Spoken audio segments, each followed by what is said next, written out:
IAF जो chief हैं उनका एक था वीडियो, किसी ने उनको बोला कि आपको ना और मारने थे, तो बोला कि हाँ मन तो था कि और मारने थे। हाँ ये सबका मन है। आपका ही मन था। देखो यार, जब मारो ना तो दुश्मन को ऐसे मारने को है ना कि दोबारा वो खड़ा ना हो सके आपको मारने के लिए, ऐसे मारना चाहिए। बट इस बार ऐसा नहीं हुआ यार। अभी अब क्या चाहते हो आप? नक्शे से कोई मतलब देश ही खत्म करना चाहते हो? Where you will be satisfied. And आपको ऐसा क्यों लगता है कि आप और मैं फौज से ज़्यादा जानते हैं? People are not aware. Chief को, आर्मी चीफ, एयरफोर्स चीफ और नेवल चीफ को अपना काम नहीं पता। ऐसा क्यों लगता है मुझे और आपको? they know it more than us। हम बोल रहे हैं ना कि नहीं, फिर हमने पूरा नहीं किया। इमोशन है सर, इमोशन होता है आर्म सिविलियंस का। फिर आइए फौज के अंदर मारिए, who is stopping you? See यार, हम we are very good at, मैं वही बोलता हूँ, जब अपने पे बात आती है ना तो आदमी बहुत अच्छा वो बन जाता है, जज। ठीक है, नहीं वकील बन जाता है, अपना केस पूरा लड़ता, नहीं मैं गलत नहीं हूँ ऐसे। पर दूसरे पे बात आती है तो फटाफट जज बन जाता है, ये बोला फद्दू है। अब मीडिया में 50 तरह के लोग हैं, नेताजी बोल रहे थे, कोई कहता नहीं हमने बदला नहीं है, कोई इस पार्टी का कोई इस पार्टी का। तो आ जाओ ना फौज में, भेजो अपनी औलाद को, आप कर लो ना। मैं वही बोल रहा हूँ ना, हर आदमी चाहता है भगत सिंह पैदा हो, बट अपने घर में नहीं, पड़ोसी के घर में। आप आइए, बनिए भगत सिंह, होइए शहीद। मैं कह रहा हूँ कर लो आप जिस एक्सटेंट तक जाना चाहते हो। जो आदमी ग्राउंड पे काम कर रहा है, never doubt his decision, never doubt his integrity. मैं अगर ग्राउंड पे काम कर रहा हूँ, मैं बिल्कुल बर्दाश्त नहीं करूँगा, चाहे वो नेता हो, चाहे उसके बाद में है ना कोई और आदमी जो मुझे बोले कि तेरा काम ठीक नहीं था। मैंने बहुत शिद्दत से काम किया अपना, ग्राउंड पे कर रहा हूँ, मैं एम द बेस्ट जज। मुझे मालूम है मेरे साथ में बंदे हैं 4, इनको नुकसान नहीं होना चाहिए, किस हद तक जाना है, कितना काम करना है, कैसे करना है, मुझे दिख रहा है आगे scenario, I will do my job. तो फौज में है ना ऐसा नहीं हो सकता कि है ना, and it is beyond you, me और anyone to issue any kind of certificate to फौज। यार हम बिल्कुल नहीं बता सकते कि भाई थोड़ा और करना था। थोड़ा और की क्या डेफिनेशन है? ये भी शायद थोड़ा क्या, थोड़ा और क्या करना चाहिए था यार? देखो अब लोग बोलते हैं हमारे पास, सी अब लोग, मैं I will explain to you why I am saying so nuclear bomb बोल रहे हैं हमारे पास में भी है। यार आप बॉर्डर पे खड़े हो ना, और इस तरह की जब सिचुएशन होती है, एक गलत डिसीजन चाहिए और थोड़ी सी आपका ट्रिगर करने का एक पॉइंट चाहिए। It can lead to full scale escalation. फिर मजा नहीं आएगा। यहाँ पे 4 गोले के लिए ना आप उनसे पूछिए जो बॉर्डर पे बैठे हुए थे, जहाँ ड्रोन आ रहे थे, वो आ रहे थे। मेरे को आया ना रात को पैनिक कॉल कि सर गोले गिर रहे हैं, सर प्लीज़ सर, बहुत घबराहट हो रही है सर, पता नहीं बहुत आवाज़ें आ रही है, बाहर नहीं जा सकते, एक बॉम्ब यहाँ गिरा है। मैं और आप बहुत सही जगह बैठे हैं, यहाँ पे आप दिल्ली में बैठे हैं, हम लोग देहरादून दिल्ली। आप वहाँ पे जाइए, जब अगली बार होता ना ऐसे, जिसके मन में डाउट आता है ना उसको बॉर्डर में जाना चाहिए कि भाई मेरे को होम स्टे में चाहिए, जब तक लड़ाई चल रही है मैं यहाँ रहूँगा। फिर मैं पूछूंगा भाई और चाहिए लंबी लड़ाई? फिर बोल नहीं सर, ये जितना जल्दी हो सकता है रोक दो, सुबह तक रोक दो। फिर नहीं बोलोगे आप कि और करना चाहिए था। हम कंफर्ट जोन में यहाँ बैठ के ना कुछ भी बोल देते हैं। आप उन लोगों से पूछो कि भैया आपको और लंबी लड़ाई चाहिए थी जो बॉर्डर पे है। मैंने पूरा गांव खाली कराया पराक्रम पे, जिस गांव के अंदर पूरा घर चल रहा है, पूरा चल रहा है ना, रातों रात छोड़ो, दिन में घंटों के हिसाब से यूं पूरा गांव खाली हुआ है। एक बुढ़ा आदमी बैठा रह गया था, बुजुर्ग। उनको बोला मैं दारजी तुम इधरों लभो, कहता है पुत्र मैं कहीं नहीं आना, मैं इधर ही पैदा, इधर ही मार जाना है। मैं आप अकेले रह गए पूरे गांव में, जहाँ ट्यूबवेल चल रहा है। और वो चीज़ कितनी काट सकती है ना, वो मैंने महसूस करी है। चलता वो ट्यूबवेल छोड़ के, लाइट ऑन है, घर के दरवाजे, गटरी लेकर के बच्चे को कंधे में उठा के, हाथ में उंगली पकड़ा के निकल गए पूरा गाँव। पीछे पलट के नहीं देखा लोगों ने कि जल्दी जल्दी निकलो। कोई ट्रैक्टर में चढ़ रहा है, किसी का बैलगाड़ी उसमें बैठ रहे हैं, और उसका धूल उड़ रही है ना पूरे गाँव के अंदर। वो it is more scary than कब्रिस्तान, यू नो, कि यार इधर कल तो आके गए शाम को, क्या बड़ी गाँव, फर्स्ट क्लास गाने चल रहे थे, लोग घूम रहे हैं इधर उधर। कब्रिस्तान से भी बुरा हाल था उस गांव का। It's not easy. तो जिसको बोलते ना कि हमें और करना चाहिए था, आप एक बार रह के देखो बॉर्डर पे, ठीक है। और जो 4 लोग भी शहीद हुए हैं, 10 लोग शहीद हुए हैं, जो भी शहीद हुआ है फौज में, कितने लोग उसके घर में कंट्रीब्यूट कर रहे हैं, कौन जाके पूछ रहा है? वो है ना मोमेंट्री देशभक्ति जानती है सभी की। मैं तो बहुत कन्फर्म हूँ, हमारे यहाँ पे लोगों को ना soldiers and gods are remembered only during war. लड़ाई होती है, Indian Army, Indian Air Force, Indian Navy जिंदाबाद, कौन पूछ रहा है उसके बाद में? कभी पुलिस वाला हाथ उठा लेता है, ठीक है, कभी एयरपोर्ट पे आप हाथ उठा लेते हो, ठीक है। सीजनल देशभक्ति नहीं चाहिए मेरे को, और करना चाहिए था। और क्यों करना चाहिए था? It is not a video, war is not a video game कि आपने कभी पॉज कर दिया, फॉरवर्ड कर दिया एंड ऑल दैट। जब नुकसान होता है ना, आप एक बार देखो अपने सामने कि कितना नुकसान होता है। एक आदमी जो बोला जय छाप और एकदम बूम करके गिरा और 4 आदमी मर गए, यहाँ से कटा पड़ा ऐसे बंदा कर रहा है, लिम्ब चले गए, हाथ चले गए, किसी की आँख चली गई, somebody is on wheel chair. कोई नहीं पूछता उसके बाद में, कोई पड़ोस से भी नहीं आ रहा। 1-2 दिन आते जी बड़ा बुरा हुआ, बड़े बहादुर हो, ठीक है, एक वीडियो रील शेयर कर दिया आगे, उसके बाद में व्हाट? लड़ाई करनी चाहिए। मैं बोल रहा हूँ, जब ठोको, चाहे वो आधे घंटे के लिए हो, 1 घंटे के लिए, फौज का काम फौज को पता है, उसमें we should not be judgemental. फौज को उसका काम करने दो, एंड फौज ने जो डिसीजन लिया है उस पर पूरा भरोसा होना चाहिए। अपनी फौज पे भरोसा नहीं करे, और लड़ो, कोई कुश्ती थोड़ी चल रही, चलो एक राउंड और कर लेते हैं। वॉर है ना, इज नॉट अ चॉइस, ठीक है। जो आदमी सफर करता है और जो जिसका लॉस होता है, आप उससे पूछो would you want it again, बोले नो। अब मैं बोलता हूँ पड़ोस में जाके लड़ाई कर लो, चलो किसी से करते रहो, 2-4 दिन करो, मैं देखना चाहता हूँ आप करोगे। आप बोलोगे सर देखिए आराम से बात करते हैं, आराम से बात करते हैं। सो लड़ाई is not the first option. पहले डिप्लोमेटिक लेवल है, पॉलिटिकल है, इंटरनेशनल प्रेशर है, बहुत सारी चीजें हैं। वॉर तभी होता है when diplomacy and all other channel fails. Arm forces are always the last bastion. जब सब कुछ फेल हो जाता है तब आती है फौज। लोग बोलते हैं ना कि कुछ भी हो जाओ फौज को बुला लो, बाढ़ आ गई फौज, नेचुरल कैलेमिटी फौज को बुला लो, फौज करेगी अपना काम। But people are very ungrateful, people are very grateful when the war is there, ठीक है, when some situation are there, but many people are very very highly ungrateful, you know. जो भी सर हुआ कश्मीर में, SpiceJet and that colonel sir, कहीं पे भी acceptable नहीं है। Why only Kashmir? कहीं पे भी वो क्या केस था, उस पर आपका क्या टेक है? मेरा टेक बड़ा सिंपल सा है, you know, social media and all. आपने एक जगह हुई, पूरा वीडियो दिखाया नहीं लोगों को, बट फैब्रिकेट करके मैनिपुलेट करके आपने दिखा दिया चंक्स कि ऑफिसर ने जबड़ा तोड़ दिया, वो तोड़ दिया, मैं हथेलियां बाहर निकाल देता शायद। क्या गलत किया? आप किसी को क्यों ट्रिगर कर रहे हो? एक आदमी इमरजेंसी लीव पे जा रहा है, यू नो, और आप बोल रहे हो कि भाई एक्स्ट्रा वेट है, ठीक है मान लिया, ऑफिसर रिफ्यूज टू पे, ये तो एक स्टेटमेंट है, ऑन ग्राउंड तो we don't know what happened. और ऐसा क्यों लगता है कि वो ऑफिसर की इतनी भी काबिलियत नहीं कि भैया वो एक्स्ट्रा बैगेज का पे नहीं कर सकता? ठीक है, अगर एक टिकट अफोर्ड कर रहा है तो 2 kg एक्स्ट्रा पैसे दे ही सकता है, कोई नॉट अ बिग डील। सो इतनी जमने वाली बात है नहीं। बट वीडियो में दिखा के अगले दिन तक न्यूज़ में और पेपर्स में हर जगह निकाल दिया, ऑफिसर ने हमला कर दिया, ऑफिसर को आपने तालिबानी डिक्लेयर कर दिया।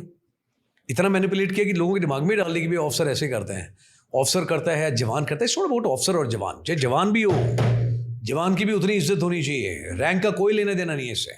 जिस आदमी ने वर्दी लगाई है वो इज्जत का हकदार है, उसकी होनी चाहिए इज्जत। फिर लोगों ने बताया कि भैया जब बाढ़ आती है, बाउट है, या फिर ना कभी आप जाते हैं केदारनाथ, या कितनी बार होते हैं हादसे हो जाते हैं, ठीक है, चॉपर में लेके जाते हैं, हाई एल्टीट्यूड में जितना वजन ले जा सकता है उससे एक्स्ट्रा वेट लोगों को लेके आते हैं। इंडियन एयरफोर्स ने तो कभी नहीं बोला कि भैया हमने एक्स्ट्रा वेट कैरी कर लिया, नहीं 2 लोग नीचे उतरो हम बाद में आएंगे। रिस्क लेते हैं, एक्स्ट्रा वेट फिर भी लेके जाते हैं। नोबडी, रियायत कोई नहीं मांग रहा, बट तरीका गलत। आप आराम से बता सकते थे, चेन ऑफ कमांड है, आप मैनेजर को बता देते कि सर ये एक्सेप्टेबल नहीं है, 2 kg है, बोलो सर आप निकाल दीजिए। और या तो ऐसा ना इतना ही कानून का पक्का हो, ये तो कोई इशू ही नहीं है यार, 2 kg या 3 kg वेट एक्स्ट्रा, बट ये तरीका ठीक नहीं है। आप बता दीजिए, प्यार से बताने से बात ढंग से बताने समझ में आ जाती है, ठीक है, बात कर सकते, बट आपने हाथ उठाया, पहले मारा है 2-3 लोगों ने मिलके, it is seen on video, why should we accept? फौजी आदमी भैया मारता है बट दुश्मन को मारता है, बट खुद को डिफेंड करना भी बहुत अच्छे से आता है, ठीक है। और इतनी सर्विस के बाद में यार जवान है, चाहे वो 6 महीने की ट्रेनिंग हो, वो तो शुक्र है आपका हाथ दाएं बाएं नहीं लगा कि मेरा जबड़ा तोड़ दिया, वो तोड़ दिया, शुक्र है आपके प्राण नहीं निकले, यू नो। Never do. मेरे को कोई इज्जत नहीं है, मैं कोई भी बोलता नहीं ये है। अभी देखो कितने सारे लोग हैं जिनके कॉल आते हैं, सर आपसे बात करनी थी। मैं सर आप, कहते हैं मैं हवलदार सो एंड सो बोल रहा हूँ या नायक सो एंड सो। कहता है बहुत टाइम के बाद मैं आपकी एक स्टेटमेंट सुनी, मैंने आपका सुना सर, बड़ी अच्छी लगी, बड़ी इज्जत बढ़ गई। मैं सर आपका बहुत बहुत शुक्रिया। बोले नहीं सर मैं तो हवलदार हूँ। मैं सर आप हवलदार होंगे, पहली बात तो आप उम्र में मुझसे बड़े हैं, है ना, एक चीज़, और आप मुझसे, मैं जितनी सर्विस अभी करके आया हूँ, आप उतने साल पहले रिटायर हो गए हैं, तो कोई बात नहीं, है ना। आप मेरे को साहब बोल रहे हैं, वो मेरे लिए बहुत इज्जत की बात है, बट मैं आपको सर बोलूँगा, वो मेरा हक है, मैं बोलूँगा, that's my nature, you know.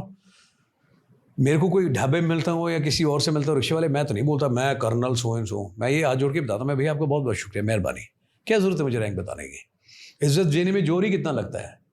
तरीका आपका गलत था, गलती भी आप करेंगे, फिर आप उसको गलत तरीके से पेंट भी करेंगे, आप डिफेंसिव मोड में जाकर के आप लोगों को मैनिपुलेट भी करेंगे, दैट्स नॉट एक्सेप्टेबल, ठीक है, बिल्कुल हाईली नॉट एक्सेप्टेबल है। आई कंडेम सच एक्ट, बिल्कुल गलत है।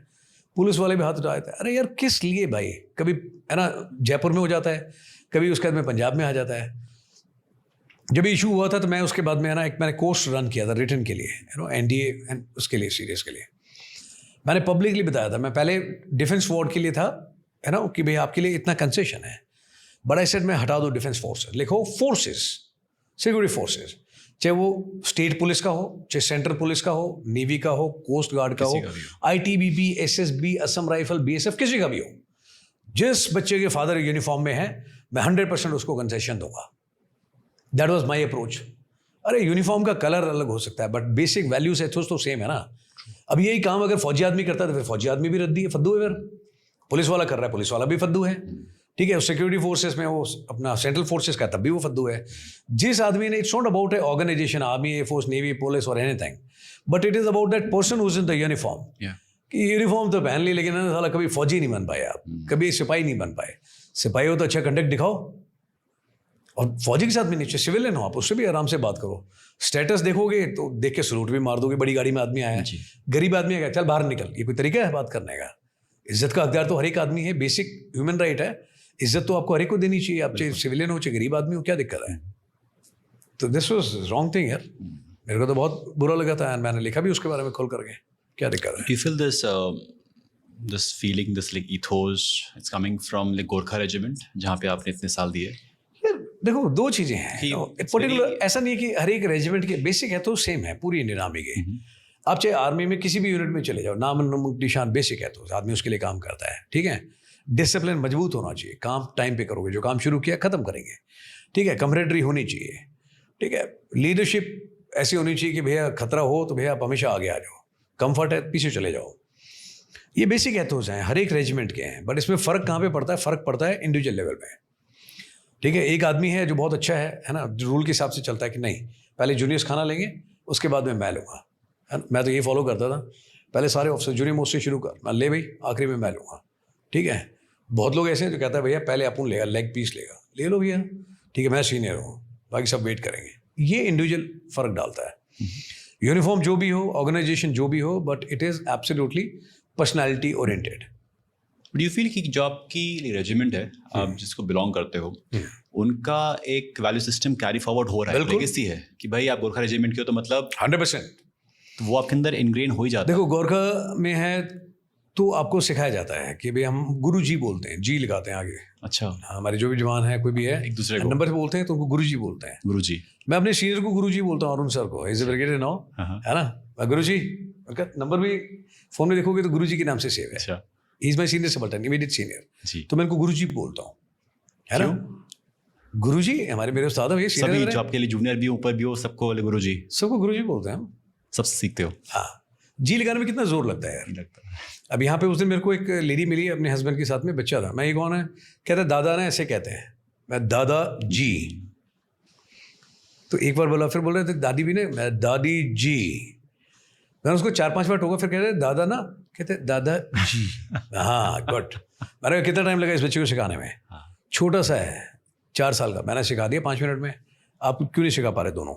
इंसिस्ट करो, जितनी बार बोलता है दादा, बोलो बेटा जी लगाओ, मैडम है जी लगाओ, अंकल है जी लगाओ, क्या दिक्कत है जी लगाने में? ये तो आप ही सिखाओगे ना, बड़े हो आप, मैं बड़ा हूँ, मैं सिखाऊंगा। This is our honour's responsibility, हम सिखाएंगे। गोरखास में खुश रहते हैं लोग, they know how to live their life, खुश, बिल्कुल खुश, बिंदास। एक ढोलक दे दो, जगास, ठीक है, काम खत्म किया, पूरे करके आए, एक राम शुक्र करके बोला गोरखा हो क्या ना हो, है ना, बस दुर्गे माता की। क्या बोलते हो? हमारी यूनिट है जिसे हम बोलते हैं Kanchi. Kanchi, it was the youngest unit in अपना फर्स्ट रेजिमेंट इन गोरखास, है ना, तो हम कांची बोलते थे, या यंगेस्ट। तो बाहर हम लोग चिल्लाते थे, नारा देना वाला, कांची पटन हो क्यों ना हो, बोले हुश हुश हुश, यार अपना अपना तरीका हर एक का। फिर से लाउड एंड क्लियर, कांची पलटन हो क्यों है ना, हो हुले हुश हुश हुश। Imagine 1000 people doing this thing, wow, 1000 आदमी एक साथ ऐसे कर रहे हैं, है ना। चला कांची पलटन हो क्यों ना, हो। नॉट ओनली जवान्स, ऑफिसर्स, जेसीओस, लेडीज, किड्स, छोटे छोटे, इतने छोटे छोटे बेटे, कांची पलटन हो क्यों ना, हो हुले हुश हुश हुश। बूम सा भरता, बूम बूम एको करती चीजें, है ना, बहुत है। एंड दे नो गोरखा पलटन के अंदर चाहे जवान हो, चाहे उनके मेम साहब हो, बच्चे हो, बुजुर्ग हो, 80 साल का आदमी भी ना डांस करते हुए कोई शर्माएगा नहीं, ला तेरे भी आ जाओ दबा कर गए, ठीक है। देसी पलटन में थोड़ा सा हिचक करते हैं, है ना, कुछ लोग कर लेंगे बट बहुत सारे नहीं आएंगे, है ना। गोरखा पलटन में कहीं खड़ा कर दो, एक बार म्यूजिक ऑन करो, फिर देखो, got special taste for music, है ना, गिटार, सेक्सोफोन, फ्लूट, सब। अच्छा, सब jazzman is at some level, you know, कि गुड गोरखा बैंड है, अलग लेवल पे है ना। They will always be happy and smiling. अभी जैसे हम लोग गए थे पिछली जगह, तो वहाँ पे वो भैया थे जिन्होंने कॉफ़ी पिलाई, ही वॉज अ गोरखा, तो है ना, हिल सब, बट ऐसे नहीं कि वो ले लो सब लीनो पर्चा बन नहीं हो गया सब लीनो, एकदम खुश होकर के, दे will always carry smile on their face, है ना। जो आदमी रिटायरमेंट जाने वाला, जो है ना 5 साल की सर्विस वाला को ज़्यादा पता नहीं लगता, स्किन ऐसे मिलेगी टाइट बिल्कुल, भाई रिटायरमेंट हो रहे हैं, भर्ती हुए, अब कुछ पता ही लग रहा आपकी एज का, है ना? खाने पीने में पूरा विश्वास रखते हैं, they good with boxing, good with football, damn good people, you know, love them.